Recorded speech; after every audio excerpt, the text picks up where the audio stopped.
بسم اللہ الرحمن الرحیم۔ السلام علیکم پیاری بہنوں اور بھائیوں، موت کے بعد انسان کی 9 آرزوئیں ایسی ہیں جن کا تذکرہ قرآن مجید میں ہوا ہے۔ نمبر 1، اے کاش میں مٹی ہوتا۔ نمبر 2، اے کاش میں نے اپنی آخری زندگی کے لیے کچھ کیا ہوتا۔ نمبر 3، اے کاش مجھے میرا نامہ اعمال نہ دیا جاتا۔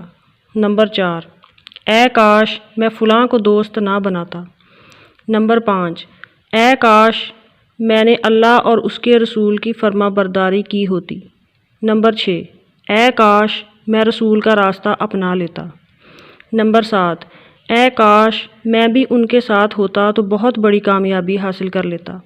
نمبر 8، اے کاش میں نے اپنے رب کے ساتھ کسی کو شریک نہ ٹھہرایا ہوتا۔ نمبر 9، اے کاش کوئی صورت ایسی ہو کہ ہم دنیا میں پھر واپس بھیجے جائیں اور اپنے رب کی نشانیوں کو نہ جھٹلائیں اور ایمان لانے والوں میں شامل ہوں۔ یہ ہیں وہ آرزوئیں جن کا موت کے بعد حاصل ہونا ناممکن ہے۔ اسی لیے زندگی میں ہی اپنے عقائد و عمل کی اصلاح کرنا بہت ضروری ہے۔ آج ہم اپنے فیوچر کو لے کر کتنے پریشان اور بے چین رہتے ہیں۔ ہمیں یہ بھی حاصل کرنا ہے، یہ بھی کرنا ہے، وہ بھی کرنا ہے، حالانکہ ہم یہ بھی نہیں جانتے کہ جس چیز کے لیے آج ہم ہلکان ہو رہے ہیں کل وہ ہماری پرائیورٹیز میں شامل بھی ہوگی یا نہیں، ہمیں اس کی ضرورت بھی ہوگی یا نہیں۔ آج جو کچھ ہمارے لیے بہت قیمتی ہے، ہو سکتا ہے آنے والے کل میں وہ سب ہمارے لیے بالکل بے معنی ہو جائے، ہمیں اس کی حسرت ہی نہ رہے۔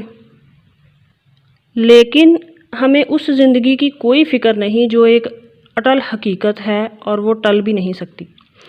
آخرت میں ہمیں کیا چاہیے ہوگا، ہمیں کس چیز کی حسرت ہوگی، کس چیز میں ہماری کامیابی اور نجات ہوگی، میرے پیارے رب نے ہمیں پہلے ہی بتا دیا ہے تاکہ ہم اس کے لیے اچھے سے تیاری کر کے جائیں۔ تو پھر یہ غفلت کیسی؟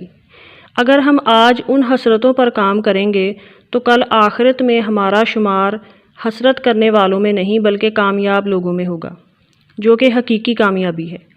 اللہ پاک ہمیں سوچنے، سمجھنے اور عمل کرنے کی توفیق عطا فرمائے۔ آمین ثم آمین۔